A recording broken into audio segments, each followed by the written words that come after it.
ça met les anciens en valeur. Ouais. C'est vraiment très beau. Qu'est-ce que vous en pensez? Moi je dis il y a beaucoup de créativité chez nous. Voilà. Et un art populaire. C'est ça. Il y a quelque chose d'immédiat dans la communication. Regardez ça, le gorille, le docteur de la beauté, mais c'est génial, c'est lui qui a pensé à ça, c'est lui qui a trouvé ça. Il faut y penser. C'est poétique, suggestif, c'est vraiment, Voilà, ça veut dire ce que ça veut dire, ça Il y a va droit au but. Il y a des rencontres. Voilà, et puis effectivement, comme tu l'as dit, c'est vraiment un pan de la société qui raconte un petit peu la vie sociale dans notre pays. Voilà. C'est pour ça qu'il porte très bien son nom, Venise Ivoire, la Côte d'Ivoire. À travers ça, on a un très bon rendu de la Côte d'Ivoire. Un bon résumé en tout cas. Et les dessins sont très beaux parfois, très poétiques et parfois très très beaux. Bon repas, pain, attiqué, poisson. Tu as tout là. Si tu ne sais pas lire, voilà, quand tu vois ça, tu comprends tout. Exactement.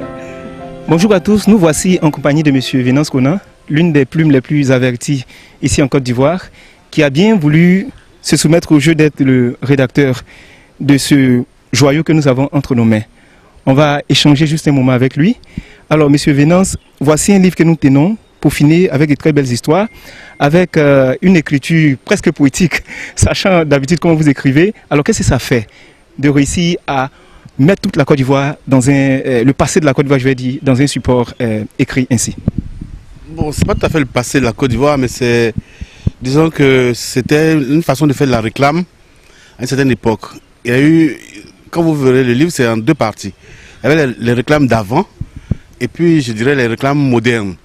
Avant, je parle de quand moi j'étais jeune, c'est dans les années 60, 70 par là, où ceux qui voulaient faire connaître les activités n'étaient pas forcément des gens qui avaient été à l'école, et ils s'adressaient à des gens qui n'avaient pas non plus été à l'école.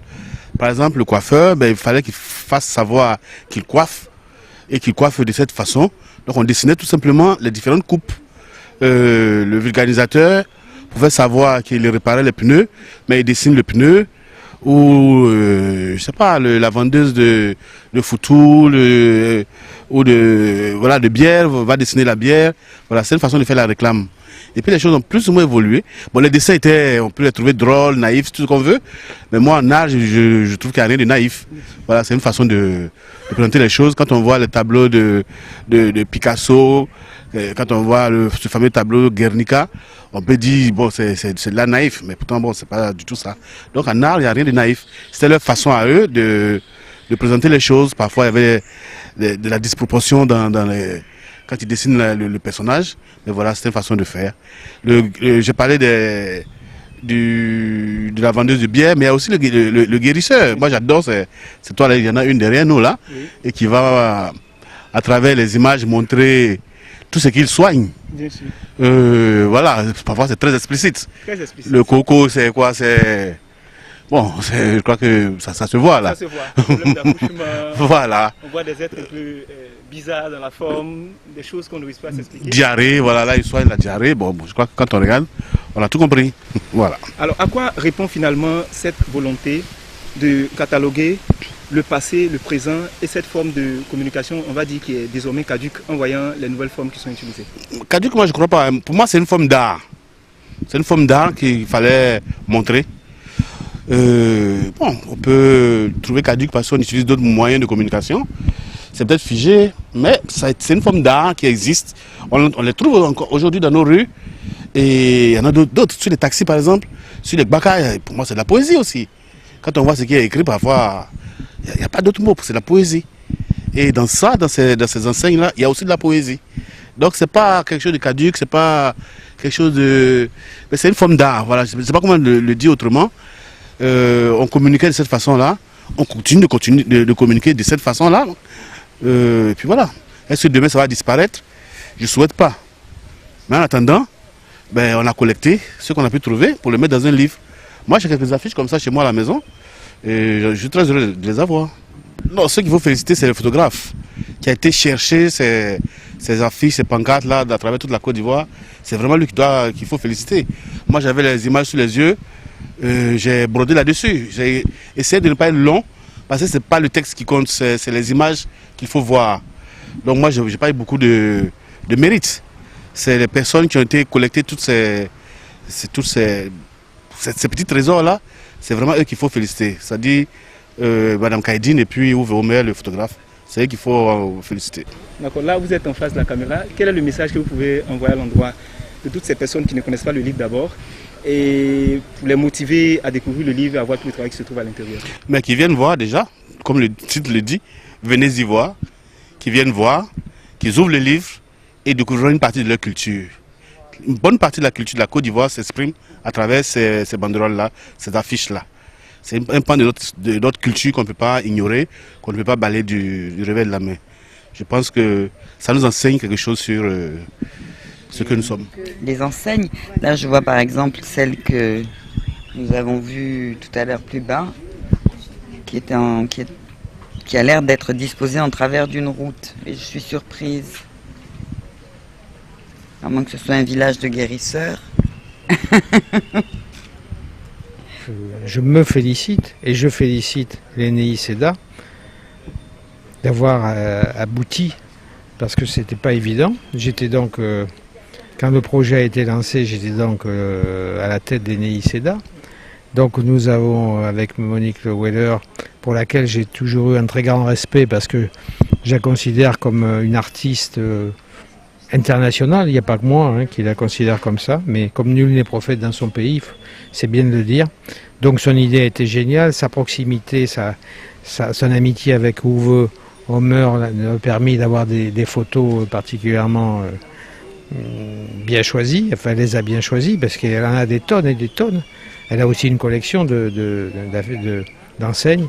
Donc ce livre, écoutez, il est arrivé à son aboutissement, donc je félicite la direction d'ENEI SEDA d'avoir mené bien à son terme ce livre.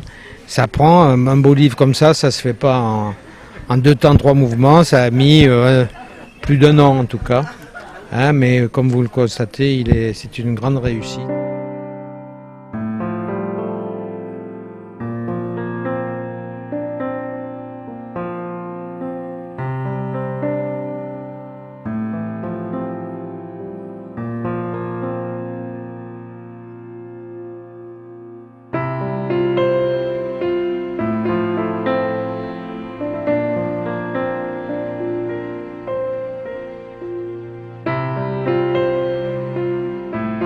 Alors nous sommes en compagnie de Madame Kaidine Le Weller, qui est l'une des figures de proue de la culture et de l'art même ici en Côte d'Ivoire, et qui est un artiste international absolument.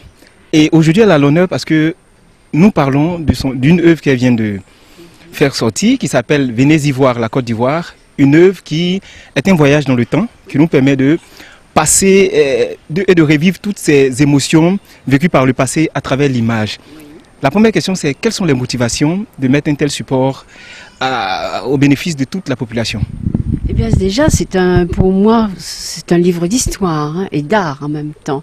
Et j'ai eu la chance d'arriver en Côte d'Ivoire dans les années 83-84 et vraiment, quand j'ai découvert ces enseignes qui existaient à l'époque, j'ai eu le coup de foudre de cet art.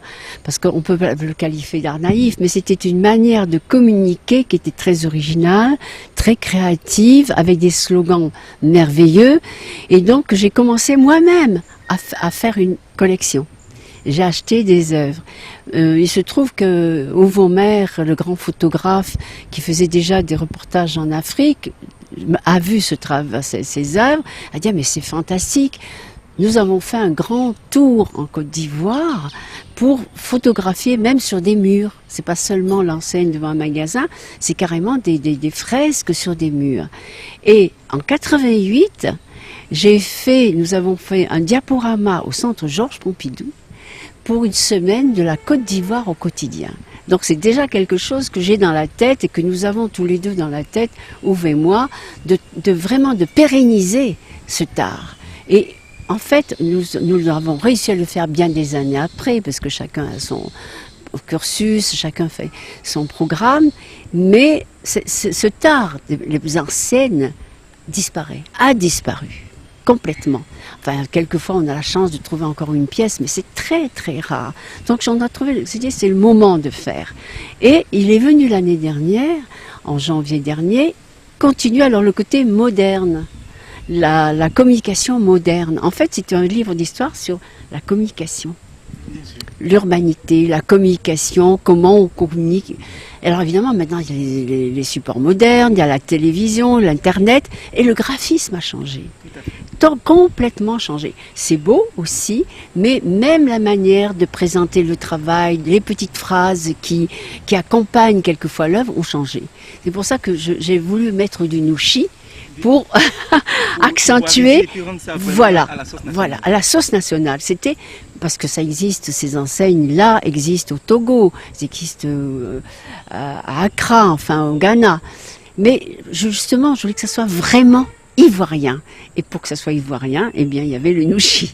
Absolument. Et je pense que les Ivoiriens vont recevoir ça avec beaucoup de joie. Oui. Parce que les nouvelles générations, très souvent, elles ont un problème parce qu'elles ne connaissent pas le passé, elles ne savent pas d'où est-ce que est venue ces nouvelles formes de communication qui sont inspirées de ces anciennes formes.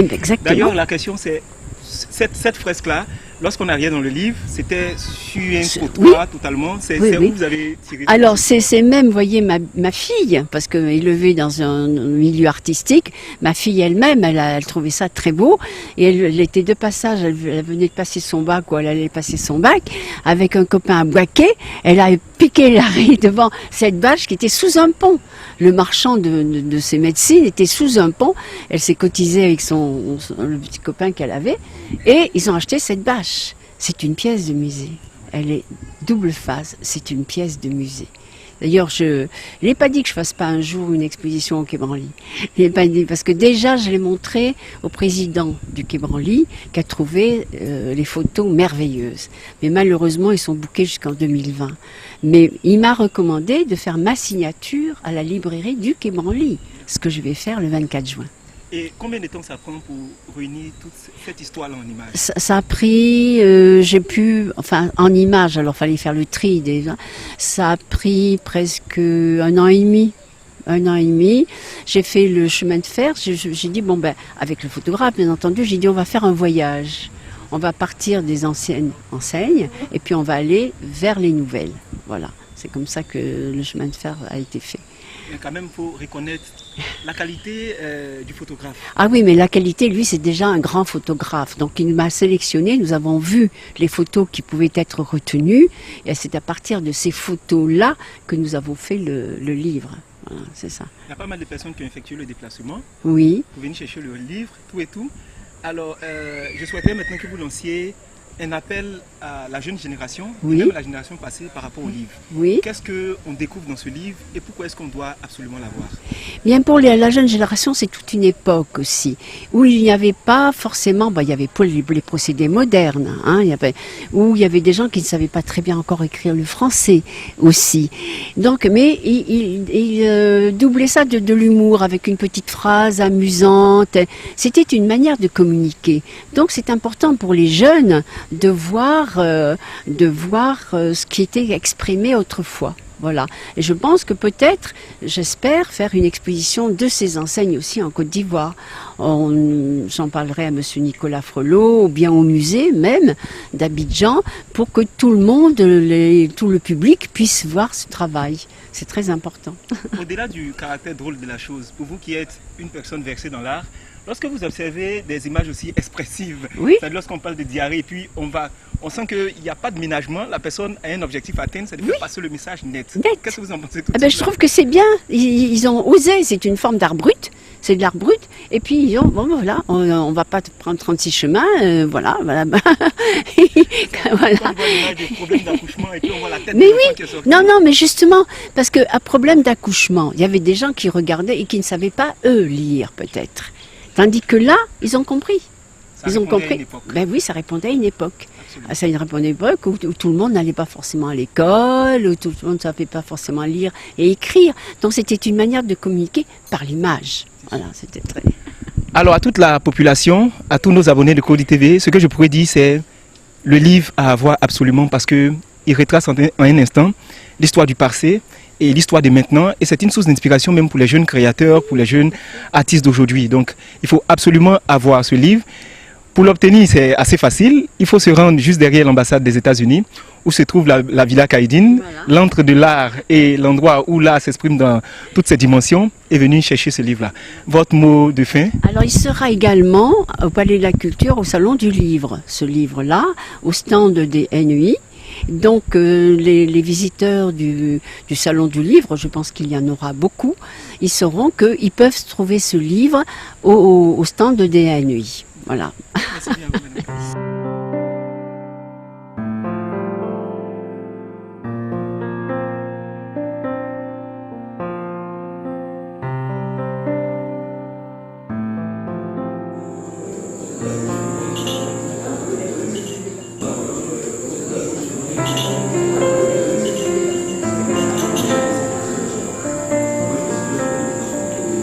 un voyage, vous voyez.